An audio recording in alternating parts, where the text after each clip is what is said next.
Welcome, ladies and gentlemen, to Late Game episode 58. My name is Lycan. With me, I have my co-host Steven, Destiny Bonnell, and with us, Paulo Katz Vizcarra. Is that how you say the last name, Katz? How you doing? Sure. Doing good. How are you? I'm doing great. Doing great. It looks like we discussed community feedback in the last part of the last show, and I just left the title, so we don't even need to change that shit. For those of you who don't know, what we're going to be talking about today is I posted a thread yesterday. We got a lot of feedback from the community. We're going to discuss it now. We're going to hash it out. We're going to see what's relevant, what's not. We're going to talk about what's the finer details. Then we're going to compile it all, and we're going to send it to Blizzard. So we're here to talk about that shit for you. Sick. That sounds awesome. I love your enthusiasm, Steven. Really. Sounds really good. Yeah, thanks. Really authentic. Thanks. Anyway, Steven, what have you been up to? Nothing much. Just playing The Division. Worst game for my stream viewership that I think I've ever played, except for maybe Eve. Really? But yeah, it's been fun. It looks like a really fucking fun game. Why is the viewership so low? What do you think? Well, a lot of what we've been doing is just grinding and running routes and trying to get the time down. So it's pretty much like speed running an MMO. So it's pretty fucking boring, I think. Okay, I can understand that. Katz, what have you been up to? Just chilling. Just chilling? Cool. Indeed. All right, so I linked you guys the thread. I'll link the thread in chat. We're just going to kick this off. We'll try to not spend a horrific amount of time. The goal with this isn't to come up with the answers necessarily ourselves. It's just to make sure that we can give the best feedback we can to Blizzard. And we'll probably do this periodically, maybe once a quarter, depending on how things are going. And so I'm going to organize the thread so you guys can follow along at home. I'm just going to go by old. So we'll just go with the first things posted and just go from there to there to there. So the first thing we have coming up, it's from Angel of Noise, and some of these might be shit comments, and then we'll just pass by them. Okay. Angel of Noise, are they happy with the fact that a unit such as the Swarm Host Colossus, in its current state, is never going to be built? Do they not realize that an almost 100% majority of players would rather see Protoss redesigned rather than Zerg nerfed? Then a couple of people go on to discuss, the state of those units and whatnot. So I'll go to you, Katz. What do you feel about this thought? Where do you see this? Is this the Reddit thread? Yeah. I didn't see the question. I linked it in chat, and we're sorting by old. Okay. I think that Protoss did get redesigned, so... I'm not sure how to answer that. The idea that a Swarm Host redesigned Colossus again isn't going to be built in the current state. The idea that Colossus aren't going to be built? I mean, they could be buffed, but...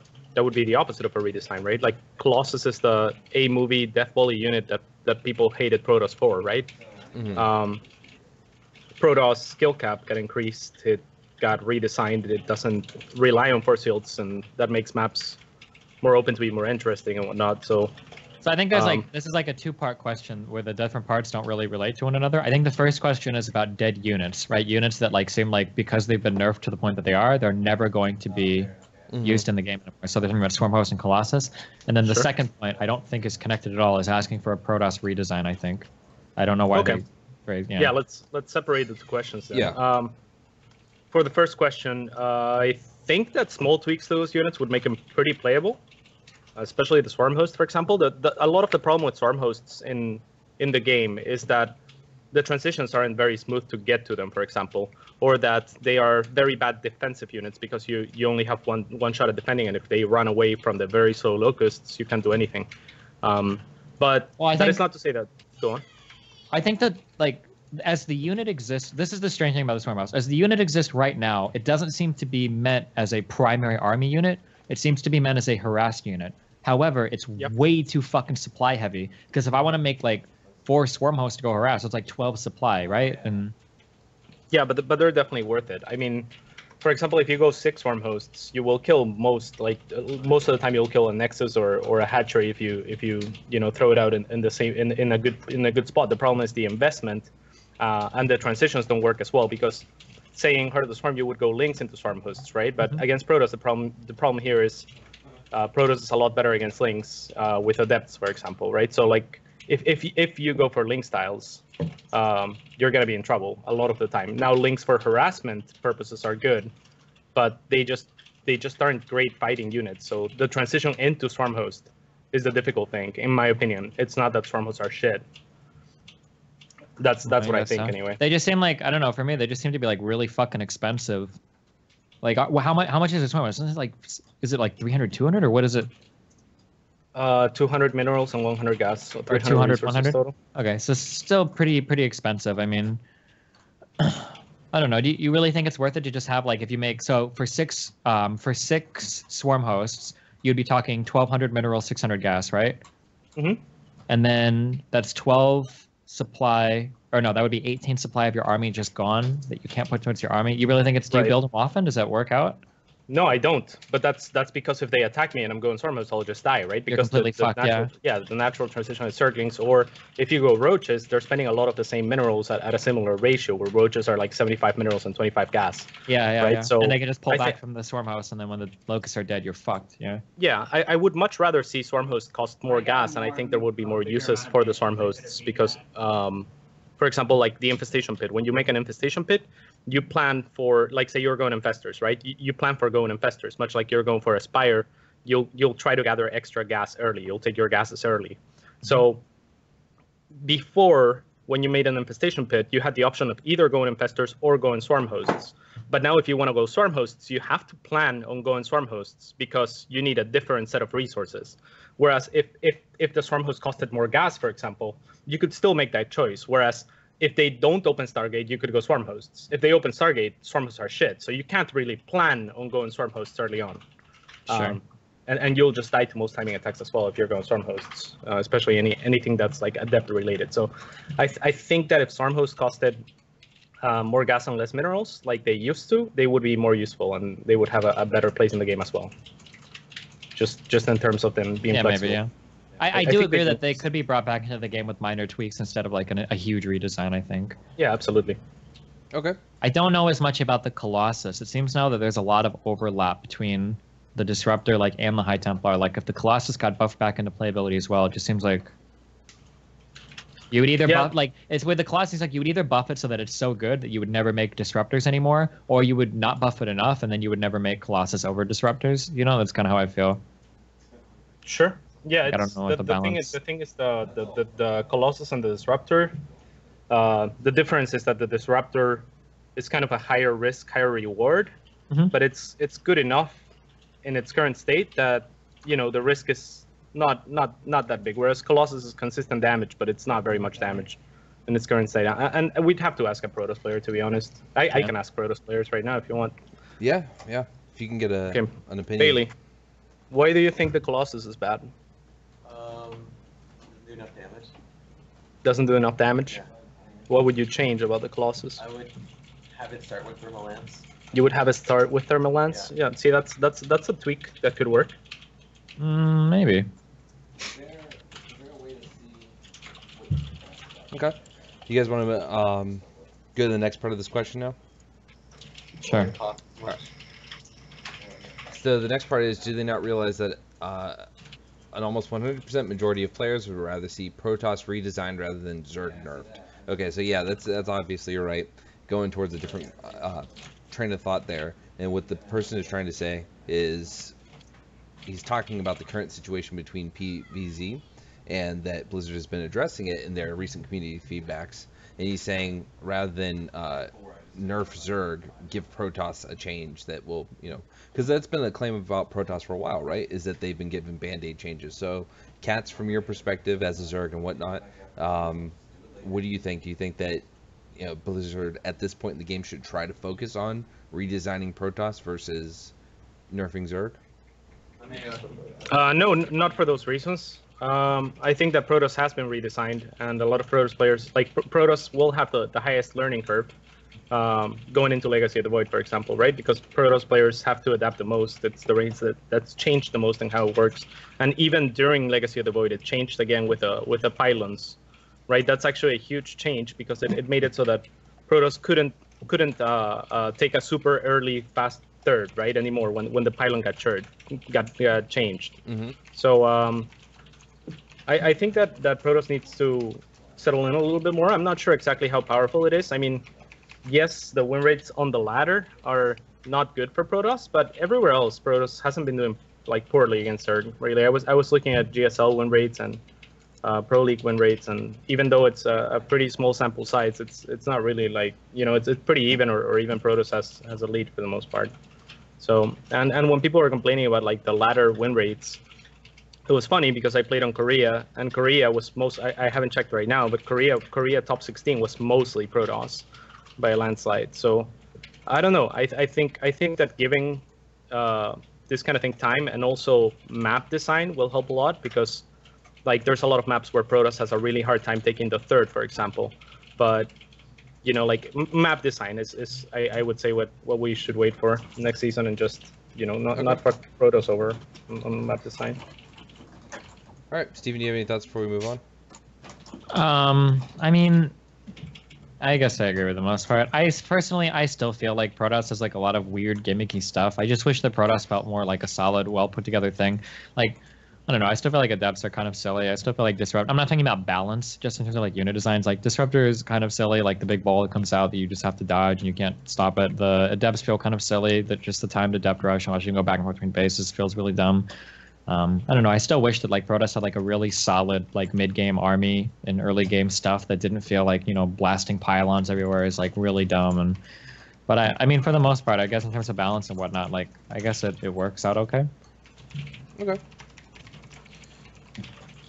So let's see. Let's go with the next question. Then thank you, Angel Noise, for responding to the thread and give us the next question.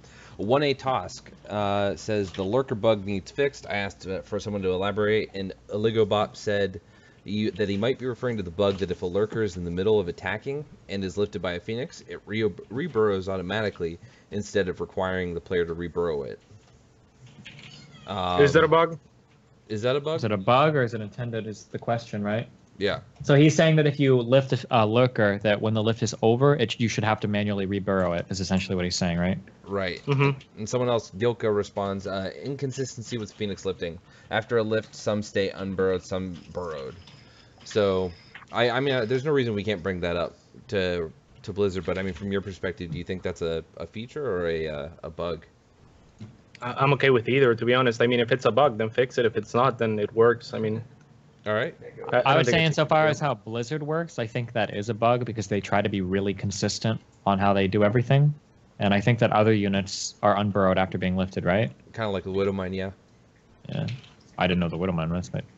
Yeah, the Widowmine stays unburrowed if it drops. Then yeah, they probably want to go for consistency.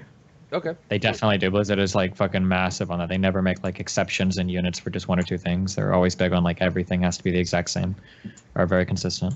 Okay. Which is understandable. Yeah, agreed. So thank you guys for all posting in that one. This one is from Unbalanced 2, and he's saying regarding features, would be nice to hear about the separate race MMR. I don't know if that is going to happen, or if we should, or if I should just get another account to the op race. So I mean, there's really nothing to discuss. I think we all like the idea of off race MMR. Which is part of the plan ladder changes. Yeah, and that's something they've announced. So yeah, we'll post that in there because for those who haven't read the thread yet, one of the things, it wasn't just what are some balance changes, what are some bugs, design changes. It's also what in the game do you want to hear about? What haven't we talked about in a while? So I think that's something we can definitely bring up. Chat windows. I don't think we need to discuss it. Definitely bring that up. Thank you. You better know me and everyone else who brought chat windows up. Do you really want separate chat windows back? Is it really that bad to have it all in the same thing? I tell you what, I wouldn't mind not necessarily having separate chat windows, but if there were like tabs or something, that way I could go directly to it instead of having to do the little up-down arrow on the side. Mm-hmm. And then having to I think you have to type, because I don't really chat too much in game, but you have to type the room that you want to talk in or tab through it. So I think it would just definitely make it much more easier, especially for an admin during a tournament. Yeah, that would be a pain in the ass, probably. All right, let's see. This is from Jay Vatic. Let's see what he says. I'd like to hear some kind of statement about the lack of early game scouting in ZVZ and Legacy of the Void. Depending on the spawn position of maps, your first and second Overlord arrive at your enemy's base way too late, and to do any effective kind of scouting, that would influence your decision on what opener to go for. Because of that, ZVZ and Legacy of the Void feels a lot more like a gamble than it used to. Of course, early pools existed in the HOTS too, but they weren't scouted as late and didn't hit with a basically full one base saturation. I'd just like to know if that's how they want things to be, or if it's something that is on a to-do list or on their radar. Steven, with we've talked scouting a little bit before. What do you think? Scouting. I really don't like 4-player maps for ZVZ. I do think they're really gimmicky. I don't know. Cats might have some crazy build and disagree, but I feel like I feel like the 4-player Zerg maps are hella gimmicky. If you get lucky and you scout them, then it's okay. But otherwise, you're pretty much just gambling that they don't do like you can do quote unquote safe builds. But even if you do a safe build, if they do like the 14-14 or some shit, but they hide their lings, then there's no way that you'll be able to survive, assuming that they're decent. Like it seems like you're always fucked. I don't know. I really don't like the 4-player maps. Cats? It's easy. I mean, you can't really remove 4-player maps is the thing. I like having 4-player maps, but I agree. And the lack of scouting is not just a CVZ issue, but a CV anything issue. And I don't want to sound like I want him to, buff this and not nerf anything else or anything like that, or that or that Zerg is weak, because like I don't really want to like address balance that much. But yeah, the problem is just to explain it a little bit deeper. In Legacy of the Void, because all the units are produced at a faster rate, people will have anti-scouts, in every matchup when the overlords arrive. So the first overlord, which used to be a scouting tool, say if you see a hatch first, you can go inside and check the gases, right, in CVC in a 1v1 map. Same goes for Protoss or Terran. If they make a Marine or a Stalker first, you can no longer scout with an overlord. So I think that the meta might eventually transition into where you might want to drone scout in CVC. I've experimented with that a little bit, but for the most part, I think that was a design flaw, not to account for overlord speed with all the economic changes. And drone scouting in CVZ is really fucking brutal. Like if you drone scout and they're doing like a greedy opening, oh my god, you're so fucked. Like sure. Yeah. At the same time, even if you open hatch first, I think the way to do it would be to hatch first and then drone scout and drop not too late of a pool, because then if you scout an early pool with a drone scout, even if you go hatch first, you can have 6 larvae ready and stand a pretty good chance of holding. Yeah. Okay, so we'll bring it up and just get Blizzard's opinion on the matter if they respond to that one. But yeah, to point to what Kat said, there were very specific tweaks made to that Overlord speed. I don't know how many remember them, but they were made faster and then slower and then and I don't know if they did it again. But are we still at the faster speed? Or are we at the same speed we were at in Wings of Liberty? We're the same as Heart of the Swarm, which was a buff. Like they're a little bit faster than they used to be in Wings. Yeah, okay. And that was made specifically to give Zergs the ability to scout, because there was a time period where Terrans could do like 15 different builds off of one base, and you could never scout with an Overlord. So like there were different things that were tweaked to make that not stupid. But now, as Kat said, the beginning game, we've essentially chopped off 3 minutes of the early game, or well, not 3 minutes. I don't know how many minutes we chopped off, but we chopped that off. But Overlords are still at your base. So it would be like playing a Wings of Liberty or Heart of the Swarm game, but not sending your Overlord out of your base until you have 12 workers, which is way too late, Right. Yeah. Okay. Cool. Thank you guys, and thank you, Jay Vatic. This one is from the Gigglepuss. Okay. Oh, good nice name. He'd like an update on skins and voice packs and other possible DLC. He'd gladly drop some cash to have his Zerglings look like sushi or Carbot skins. Also, the separate MMR per race. All right, cool. We'll definitely put that all in there, Gigglebus. Thank you. Yeah, I definitely. We were actually just talking about this. I don't think we were live yet. I understand that Blizzard didn't give a timetable, but man, I'm kind of bummed at how much. I don't want to say they're dragging their feet, but on how late all of these things are. Like, I was really hoping that almost like right when the game launched or like very soon after that we were going to be seeing. That's when you're going to capture the most audience. So. Yeah. Yeah, it's good. Yeah, it's gonna be difficult to be like, hey guys, come check out these features that we just got, like because people have lost interest by now. But... Like a year after launch, even like. Yeah. Yeah. How long ago did Legacy of the Void launch? Do you know? Probably a long time ago. November. Then again, we could still potentially pull a Counter-Strike on that regard if the features are good enough. But that's if they come out like full force. And again, oh god, I don't want to sound like a huge asshole. That's if they come out in full force, not like this one skin every 5 months, like they did the one Colossus skin. I think, which looks cool. Skins. Yeah. But I mean, I was really hoping that like all the, I don't know, did he include ladder changes? And he did, right? Separate MMR per race? Yeah. Like, and all those gym changes, like those were things that like when I went to the summit, I was like super fucking hyped for that shit. Like I was ready. Like as soon as that was out, I was going to be like fucking grinding ladder and shit like, oh god. But then like, I think the announcement that they had was they were going to try to do it early in the second half of this year. And it's like, damn. And that was like a Blizzard timeline. So we don't even necessarily know if it's going to be then. And so it's a little bit disappointing, I think. I agree. So we'll definitely include that. This one's from AKDB. And he's saying, here's a post for the little things that don't really matter a lot, but on the other hand have been on my mind for a while and seemingly not noticed by Blizzard. So it'd be cool if they were at least acknowledged by Blizzard in some form. First one is talking about the map loading on the loading screen, sometimes not showing the full definition. So I'd like the low res. I'd like your guys' thought on this, because I remember it was about, I think, the end of 2013, beginning of 2014. They when that first happened, and I remember seeing a comment saying, "Oh, it's kind of cool after this recent patch, Blizzard made it, the Brood War throwback with the 8-bit maps." And I've thought since then that is genuinely what it was. But then the beginning of 2015, people started like really bitching about it, saying Blizz fix this bug. So do you guys think it was intentional, or it's just a bug and they've just left it? I think it's a bug and they haven't prioritized. Yeah, I think the way that it is supposed to work is, how you can launch your game when you've only got like 3 gigabytes of stuff downloaded? You can wait before it's quote-unquote optimal. Mm-hmm. I think that what it is you download like low-res textures for everything, and then if you wait for the full download, then you have the high-res everything. Mm-hmm. So like that gives people with maybe shitty internet connections or people that just won't wait for the full game download to hop in, and then you have all those low-resolution textures and shit. But the problem is, for some reason, that gets swapped in on people's computers, even if they have the high-res. So it's just a bug. It seems to just be a bug. I can't imagine that it takes that long to load in, just like the mini map preview. Like, if it is like, for whatever it's worth, if it's like, I wouldn't put it on top of my priority list if it's gonna be something that's gonna take a lot of time or resources for Blizzard to fix, which that would be the case. But yeah, it would be pretty down low on my priority list. Agreed. All right. His next thought is, could we switch our menu music to older expansions while still playing Legacy of the Void? I love the Legacy of the Void music, but it'd be kind of nice if it would play Wings of Liberty soundtracks. So sometimes I could switch to it. One thing I've always thought that would be a really cool feature is if you could go into your menu and it was like a radio, right? So they had all the different songs that they've ever had in StarCraft, from Brood War to Legacy of the Void, and you can actually checkbox each one that you want to play. It's like, the Terran music is my favorite from Wings of Liberty and Heart of the Swarm. So I don't know. It'd be really cool to be able to do that. So we can definitely include that. Do you guys have any other thoughts on that before we go to the next point? I don't know why, but Blizzard seems to be pretty anti that kind of stuff. I didn't exactly get the reason why, but if you remember, you used to be able to change like the background of your launch thing and everything, and then they like cut off your ability to do that.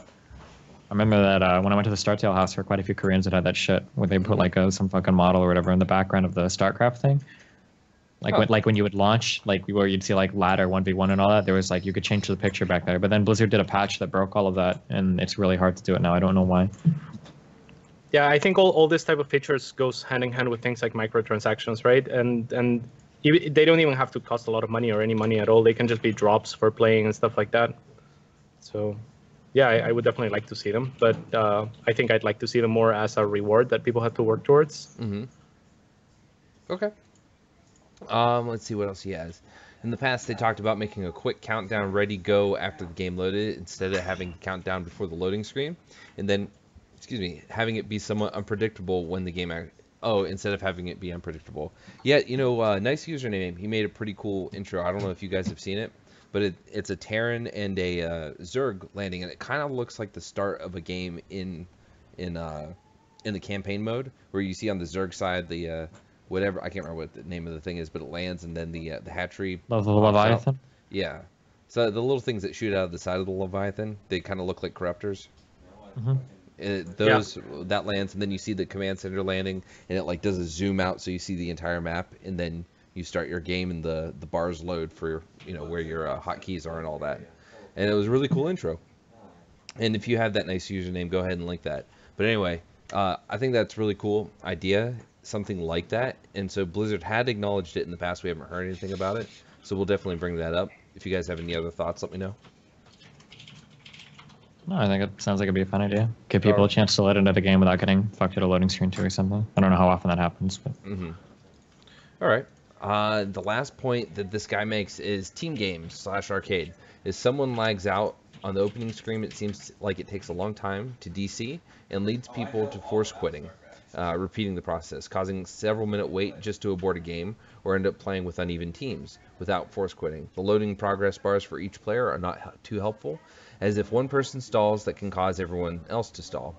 Can game loading be improved somehow? So basically this guy's asking if the way that client interaction with the server when it comes to the arcade can be improved. I don't know if you guys play the arcade too much. I don't, so I don't know what it's like, but I assume that since I've heard this before, it's something that should be addressed. It sounds like a technical thing. I don't know anything about. Yeah. Yeah. All right. Thank you, AKDB. This one's from Monifix. It's our first one with negative votes. So we'll see what they were talking about. I would like Blizzard to consider adding the ability to search for matches against a specific race in unranked play. Oh, no. All right, yeah.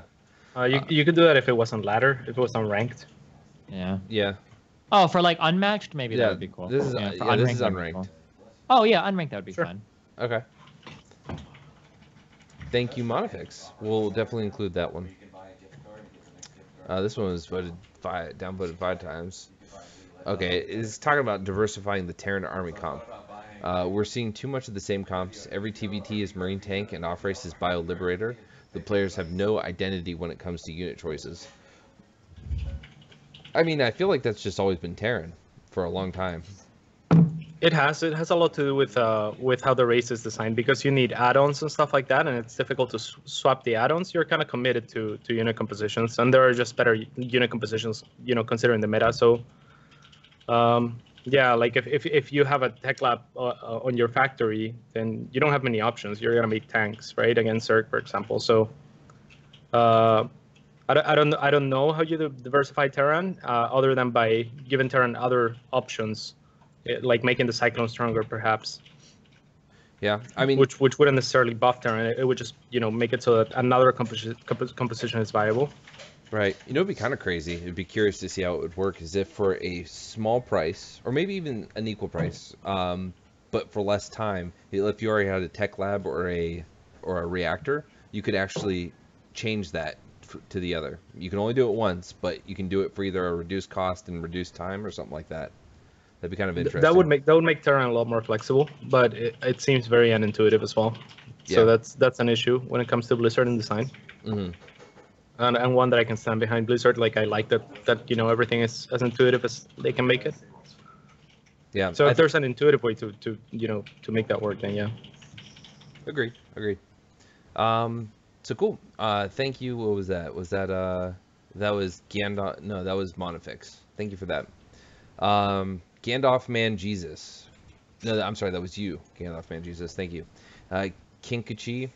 When will there be an opportunity to make a big change again at the end of the year? So I think what they're talking about is Blizzard was saying they're willing to make big changes. Before everyone thought, hey, Legacy of the Void's going to be the last time that we get any major changes, and then it's it. And people were all worried, but Blizzard has said we are looking into making big changes throughout the life cycle of StarCraft. So yeah, I guess we'll put something in there about just getting an idea of whether they're waiting for the game to need a big change, or if they'd actually do it just because, say, hey, let's change up the game a bit. We're going to make some really big changes to each race. Yeah, I wish they were willing to take more risks. That's one of the things that keeps Dota fresh. And like I play Dota from time to time, and it's really fun to play a game that feels fresh and new every couple months or every few months. So I wish if they go for it, and I hope that they do, that there's a timetable where we get big changes maybe twice a year or something like that. Yep. Kind of like Dota. Dota does that on a regular basis, don't they? Dota or League or CSGO, I think all three do.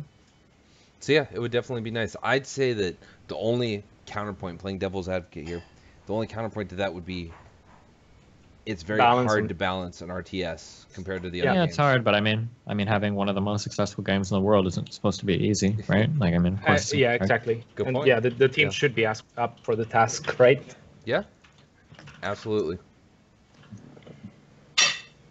All right. But that is the kind of topic that, for example, the pro scene will be divided on. But I think that for the health of the game in itself is what's best. Yeah. All right. That was Kinkachi. Thank you. Self-defeating says fix the friend system and hotkey profile bugs. I'm not aware of those bugs. Do you guys know what those are? No. No clue. Okay. I mean, we'll add it as a note, or I'll do some searching if I can't find a thread. But if Does it mean like when you right-click a profile, maybe that like it takes forever to load? Sometimes it doesn't load. I mean, Oh, sometimes it doesn't load, or Maybe. after the match it doesn't load. So yeah. That might be it. So I'll do a little bit of research, but if self-defeating is in the chat, please go to your post and comment, so I can get a little better understanding of what you're talking about. Ladder revamp when? We all want it. We've all talked about it already. Thank you, Horizon Shadow. There are several people who commented on it, and we're definitely going to make that like one of the top priorities to bring up. Zaldarin, he says, PvZ has been the #1 point of contention for me right now. It could be a combination of unfavorable maps, an inability to deal with a variety of aggressive openings Zerg can throw out of Protoss early games, inherent mobility issues of Protoss early game units, forced defensive over-reliance on a single unit in buildings rather than units.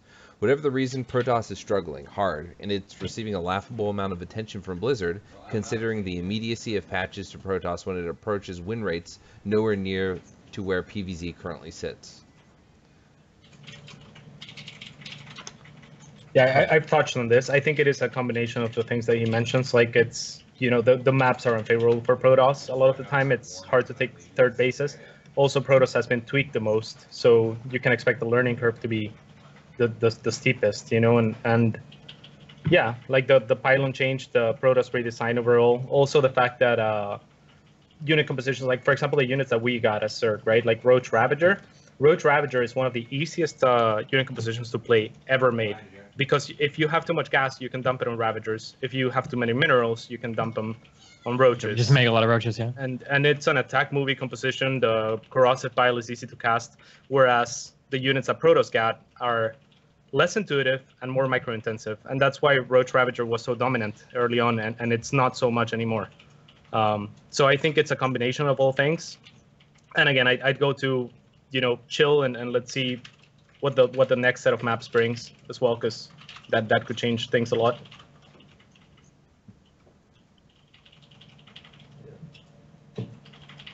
I think the Ravager having like a significantly stronger corrosive bile, but like no auto attack, would make it a more like a higher skill ceiling like kind of composition. Like that's one of the reasons why disruptors are so much more difficult to play than Ravagers, because Ravagers are still decent. Like it's not like no one has ever been like, oh god, like I made a few too many Ravagers and now I have no DPS or whatever. Like they still have like an auto attack that's still pretty fucking good, and then the corrosive bile on top of that is just like a free spell that you cast and it's awesome. Whereas like with disruptors, if you come in with like 10 disruptors or some autistic shit and you like lose 5 of them and they have no auto attack, like it could be a lot more difficult to control. That could have been a way to go about it for sure, yeah.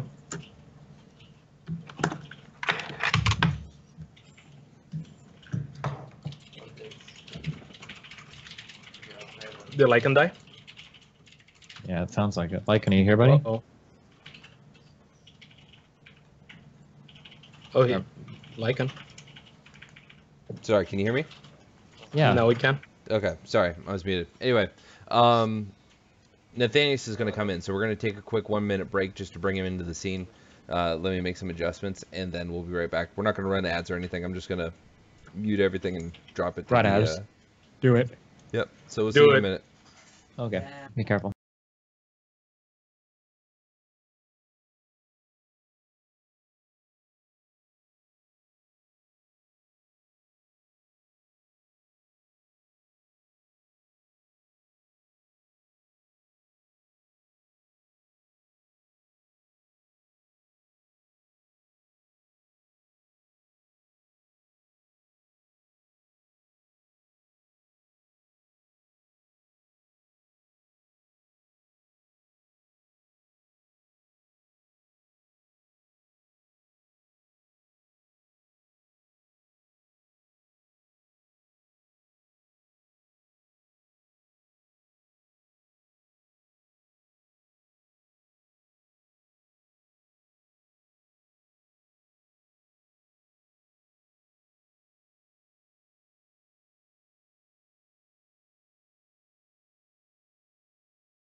Bro, the show's not even started yet? No, it started. We're going back live.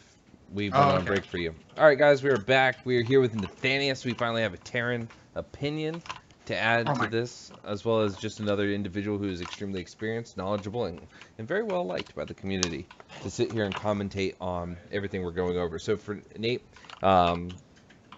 just to update you, and I'm actually I'll post the link for you right now. Nope, that's not the right link. 1 second. We're starting from, we are going from old to new, so you can organize the thread that way if you want to follow along. And we're currently on the post by Capcomist.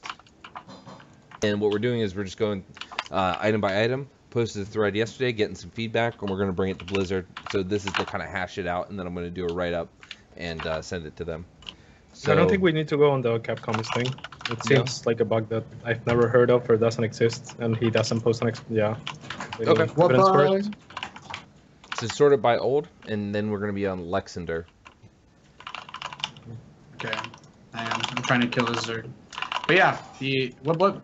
Okay, never mind. I wasn't sure. I looked through the questions actually earlier today, so I wasn't sure if that was the scroll wheel question because I know not a lot of people use it, but it's a pretty ridiculous bug. So I assume you guys would be familiar with that. Maybe mute your mic or finish your game. Sure. Wow. Damn, Daniel. All right. Lexander says, is the way air strategies works as intended? Are you going to address it sometime? The way heavy air compositions work now make it so the best solution to air is air, which creates games where the player with more air wins because ground anti-air is too weak compared to air. I wonder if they are going to address that or if it is working as intended. Lexander. I don't think they're... What do you think, Katz? It sounds like he's saying that if you any, because he doesn't specify the race either. He's not saying in TVZ or anything.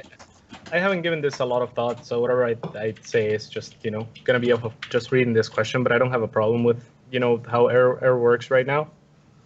So yeah, also keep in mind that usually you transition to air from ground. You can't, like, there are no tier 1 air units. Right. So overlords. Yeah. Sure. Okay, so the point is, like, when you're going into air, you can still deal with it with the ground, but you already have that ground, so the ground shouldn't be overly powerful against air, I think. Does that make sense? Yeah. Like when someone's transitioning to air, you'll already have Hydras. So if Hydras already counter battle cruisers, why would you ever go battle cruisers? Nate, any thoughts? So I'd say it works as intended.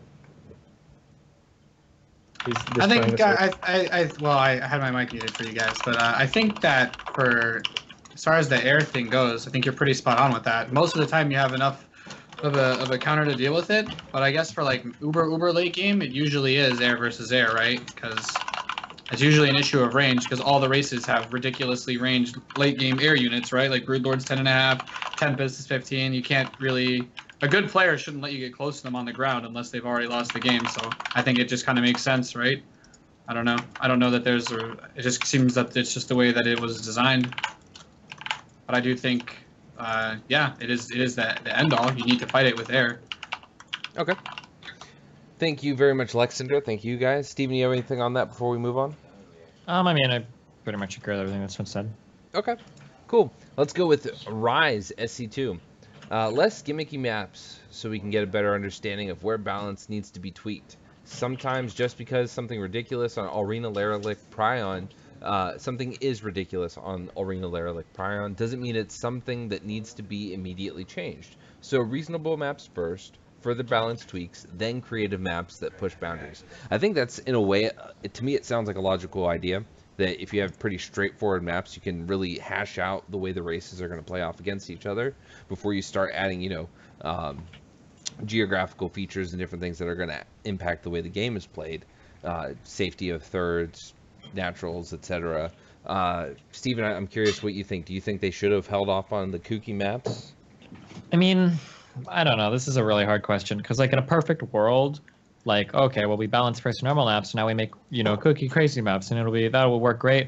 Like, in a perfect world, it sounds like that would be an okay idea. But in, like, the real world, it seems like what happens is if we do standard maps, everybody gets used to playing on standard maps, the game is balanced around standard maps, and then any map that deviates from the standard is completely shit upon by the community. So you never get anything beyond standard maps. Like that's what we saw at the end of Heart of the Swarm, and that's what we saw at the end of Wings of Liberty, was everybody playing on, Jesus fuck, what was that one map that you spawned on the bottom left and top right? And you could split the map in half. It had the big destructive rocks in the middle. We played on this map for like 3 fucking years. Oh, okay. The gray one, Daybreak. Daybreak, yeah. You get into scenarios like that where you have like, you see like the same fucking like 2 or 3 maps played every single tournament for like 18 months, you know? So, I mean, I don't know. I like the idea of trying to vary up the map pool and then fixing the game based on that, just because it seems like if we get into what is a quote-unquote standard map pool, we will always have those standard maps every time. And then we'll just get like 1 or 2 crazy maps per season that'll always be thumbs down both on ladder and in tournaments, except for like best of like 7s or whatever. Yeah, I've seen some opinions of young Nathaniel where I think he would disagree with you, so I'd like to hear that. I'll go last. Just on creative maps on Reddit, right, Nathaniel? Sorry, I just finished my game. You were talking about the maps being ridiculous and whatnot. Well, I think kind of relative to what you were saying, Steven, about it's just how you're going to balance the game, right? If all the maps have like really hard to take third bases, or half of them do, those are naturally going to be the maps where I think we've seen so far, like obviously Protoss hasn't been liking as much. So if you make I just feel like we're going to get into this weird spot where like there's a possibility of like patches being made around that, but then it kind of breaking the game on normal maps or vice versa. So that's kind of been my concern about it personally, as far as maps go. I don't think there would be anything wrong with having another 1 or 2, just so that vetoes actually have a bit more of an impact. As far as like you could at least have 1 veto out of a best of 7, but I don't think that the way that they're approaching the maps is necessarily creative either. So I feel like to me every season it seems like the biggest goal that they've had for like the last few years is that aside from a few maps that usually became really good and weren't made by Blizzard, were like just trying to reinvent the map that everybody liked with like a very small tweak that either made it really bad or didn't really have too much of an impact at all. So that's, to me, I don't really see. It's like, okay, was Overgrowth a good map? Yes, but like how different was it really than other maps aside from the gold? Aren't those two conflicting ideas though? Like what you just said, because you're saying they're not being creative with the maps. And then you're saying also that they should be like kind of standard with the maps, right? For the balance. Well, I think they just need to make sure not to take balance, like actual balance from those maps. Like if the map is bad, then they just need to keep the focus on patching maps. But I just don't want to see. My fear is that if the maps stay like this and win rates stay like, for example, down for Protoss right now, that there will be some sort of like buff where suddenly, you know, it helps Protoss take a third, for example, on whatever like this 8-player Coral Carnage map is. And then on like a normal map, like if Dust Towers is still in the pool next season, then suddenly it's like, okay, well now they can take it with half as many units and they're untouchable and it gets really, really difficult. You know what I mean? So I think it's important to keep the focus on the maps. But like I said, I'm not saying that has happened yet because they already made patches to the maps themselves. But also think at the same time, you know, just needs to be worried about. I think another important thing to keep in mind when you talk about if you're going to have crazy maps, I don't know, this might be controversial, but if you're going to have crazy maps, I think you need to be accepting of the fact that some maps will favor some races. I think that it's way too lofty of a goal to try to make crazy maps that are really crazy in design amongst a large variety of maps, but all of them are 100% balanced. I think that's like impossible. The level of balance that we're at right now in StarCraft is almost unfathomable. But now to try to achieve that same level of balance and give 33% win rate or 50% win rate, I guess, across all matchups, like to every single race in every single crazy map with all these crazy rule sets, like I don't know if that's realistic. I think people should be maybe a little bit more accepting of some maps being a little favored versus others. I don't know. Yeah, I agree, and I think that creative maps and different maps are really important to keep the game fresh, like I said, and something that people may not realize is that you can't balance around maps because maps always have had and always will have an impact in balance. Even if we go back to Wings of Liberty, right? Because it's kind of like the evolution of maps. If you go look at the first map pool that we had, the game was balanced back then, but it was balanced around those maps. If we play those maps right now, it would be pretty ridiculous, right? Like Metalopolis is pretty fucking insane of a map, but back then it was the most standard map. So standard is relative, and maps, you know, maps should influence balance. So I think having sort of like some themes to to the map pool and some maps that deviate from those themes would be good, because balance will be impacted by it, and then balance tweaks should be made to go along with that. And also goes kind of hand in hand with what we were talking about earlier, of big changes to StarCraft in general, like to the races and whatnot. Another thing that people don't seem to do in StarCraft that is play StarCraft for what it is, a real-time strategy game. A lot of people just want to play whatever, they want balance to be like, okay, like Marines and Zerglings are balanced because they fight against each other, and that's all. And you they need trade for 50 minerals. One Marine always kills 50 minerals, 2 lings, or like it's an even trade every time. That's absolutely not how it should be, in my opinion. So I'd say go all out. There are features that should be taken into account. Like, for example, if wide open thirds are still a big issue for Protoss because of the pylon nerf, then most maps can have a relatively easy to take third, and they can still be radical in different ways, right? Arena kind of accomplishes that, right? Where it's a completely different map, but it also has the features that will allow you to play to your race strengths, right? That won't limit you. So I think that the main thing to look out when creating maps is that the races aren't limited, and that as many strategies as possible are viable. Of course, this is impossible to anticipate, so I'd say just fucking go crazy with it. And then, when tweaks need to be made, then they will be made. And we've seen tweaks made to Lurelak Crest, we've seen tweaks made to Prey and Turrises, and they were really good tweaks, and they were creative solutions, and I like them a lot. So I personally like the way Blizzard has been handling maps, and I just hope that they keep doing this, keep exploring. Yeah. Something that I thought that was actually like so cool at the beginning of Wings of Liberty, or no, I'm sorry, not Wings of Liberty, the beginning of Legacy of the Void, before the meta got figured out more, having different builds for every matchup, for every map, was actually made the game like way more interesting. I think a million times more interesting. Like, it was actually way more fun, because I felt like every single map was going to be like, it almost felt like a totally new game versus having like 2 builds at most per matchup across 4 maps. Yeah. Okay. Yeah, I agree. I think your point about Arena is spot on with that, though, because even though the game is, obviously much more figured out than when it came out, I still feel like maps like Arena give us, those scenarios where we do see something actually different, even if like that kind of different stuff happens a lot on that map, even if it's like the same different stuff, it's still something that kind of forces you to look when you're preparing for a matchup in a different way. So and that is a different problem. I wish they were like, we've had this map pool for a year, and that is, in my opinion, one of the biggest problems. I think that we need to refresh them like 4 times a year as opposed to once a year, so that new strategies pop up every time. Every map should be played differently. Whenever I look at a map, I think of what units are going to be strong on that map and why. And that's I think what's and you have like a little bit of an edge immediately. Like, that's kind of cool too. Like, if you have like a build that no one has ever seen before, like, oh, like, this is super sick, I can use this to win a game or 2 in a tournament. That's where you see crazy shit, rather than like, okay, well, here's a tournament where we see who has the most refined build that we've really seen, like, a million times played out in the past, like 2 to 3 viable builds per matchup. And that is what gets the most attention from the community as well, if you think about it. Like, when you see a crazy build happen on the GSL or on Pro League, like something that no one has done before, at least in a professional match, that's exciting. That's cool. That's like, oh shit, I want to try that on the ladder, on that map, type thing. So yeah, I think it's important to keep the maps fresh. I think, and that's the other thing. We have actually seen, and I think this is a huge credit to the Legacy of the Void, what it is as a game. We've seen exciting games every week. I'm seeing really exciting games. I'm not feeling like we're seeing just the stale repeat of the same things week after week after week. But at the same time, absolutely want to see new maps. And even as a player, let's just go out of the pro scene for a second. Let's just talk about as a player, loading up on the same damn maps. What is the one with the I can never remember the name of this map, but the one with the grass everywhere? It's been in since the Ruins of Saris. Yes, yeah. I hate that map, and I'm so sick of seeing it.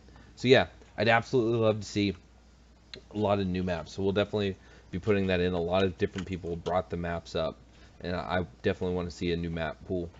It's a more diverse map pool, even if they keep a couple of the same as they always do. It just, there are a lot that need to be replaced.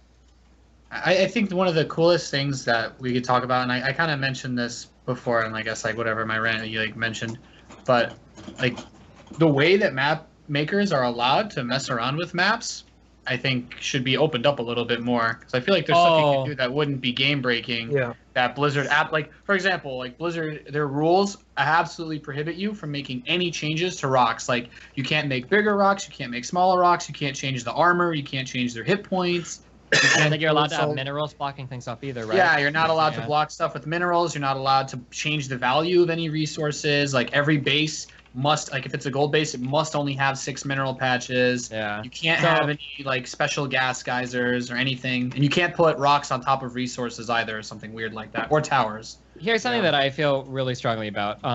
As it stands right now, I really I know the Blizzard's never going to do this waste time. I don't think gold bases should be in the game. I don't think it's a way of making a map crazy or kooky or innovative or awesome. I think they just suck. Gold bases disproportionately favor Terran over Zerg and Zerg over Protoss, like, period. Like, it's just Not shit. anymore. They nerfed the mule on gold bases. Yeah, they nerfed the meal a little bit, but still, like, Terran with a fuck ton of minerals is always going to be better than Zerg with a fuck ton of minerals, who's always going to be way better than Protoss gets, like, left behind the hardest, disproportionately the hardest. There are solutions. Prime Terrace was a good solution. Another solution would be to make the third inaccessible, that like, or the gold. Prime Terrace the one where you have it where at the gold natural? is your natural. Yeah. Yeah, fuck that. I don't like that. I think that favors Zerg so much over Protoss. You know, Asta Protoss is in the house. I feel like if you would ask Protoss, are you Asta Protoss if you could give a Zerg for Protoss right now? For what matchup? CVP, PVC. Yeah. Okay, like well, no, in I'm more comparison sort to of asking like in comparison to. Would you give a Zerg a free gold if you could get a free gold as a Protoss? Would you make that trade? Would you give a Zerg a free gold if you could get a free gold as a Protoss? In like what context? Like as a natural expansion or whatever. As a natural expansion. Yeah, I think it's okay. Yeah. It's okay. I disagree. I don't like it. I think it's stupid. On maps where you can like do the fast 3 base where all 3 are gold, I feel like Protoss gets a little bit fucked there compared to Zerg. Unless you're like doing like mass adepts or something stupid. Like it seems like Zerg gets a lot more firepower against Protoss out of minerals than Protoss gets versus Zerg, right? Like I think there's a lot of people that aren't Zerg that would argue they'd rather have a blue if the Zerg has a blue than give the Zerg a gold and have a gold. Yeah. Nate, I also feel like it's a lazy way of like making an interesting map. Like, yeah, I think really cool strategies can come out of gold bases. I guess like rushes, like on 20 low drone, like 24 worker, whatever strategy. Not even necessarily, but like taking a gold base should be a risk, and it should have a reward. And I don't know, like I really like gold bases. I've always liked gold bases. So I think if like the risk and reward were both tweaked, I would agree. But right now, it doesn't seem like taking a gold is like a major reward. It's just kind of like a slight one. But like it's either a free base or it's like a major base, you know? Or like I'm sorry, so like. Most of the gold seem to fall in the natural line of expanding right now, and they seem to not provide a major reward, just like a minor one. Like, if they provided a major reward that made it worth taking a riskier base, like, I might agree with that, but... My favorite gold base map ever was Overgrowth, I think, because it was an exposed gold base. It was pretty far away from you, yet it was good enough that you could, like, play aggressively off of it. Yeah. Because you have maps like Ruins where the gold's out there, but it's like you're never really gonna. It's not a realistic choice in a normal game. Whereas on Overgrowth, like you had, it wasn't ridiculous to take that as your 4th base rather than the one on the low ground by your main. So I agree. All right, real quick before we move on from this topic, something that I want to bring up is I don't think Blizzard ever announced it. It was brought up in a thread once. Is that the nerf hasn't the mule has been nerfed. It can only be on 1 patch at a time on any mineral line, including blue. Nate, do you think this is it's inconsequential. That literally only impacts a situation where you have more mules than mineral patches. So the mule hammer. Basically, everybody that complains about that. That shouldn't even happen in Legacy of the Void, to be honest. But if you're that late in the game, you're probably relying more on scans than anything anyway, so it doesn't really matter. Yeah, only people that want to drop 50 fucking mules on like one base. As a Terran, I give 0 fucks about that change. So, okay, like, I don't know. One change that should happen. I haven't seen any games where it's had an impact, where someone's dropped like 15 mules, and it's like, well, half of them have to kind of derp around, you know. You should still get the money. You're still going to get a lot of money anyway off of 8 mules, so. I think they should do the change so that the mule doesn't go to waste if you mule like a far or a close manure patch or whatever instead of a far one. I think that's kind of silly. That kind of, well, the thing is, the closer ones have more resources. I think it's actually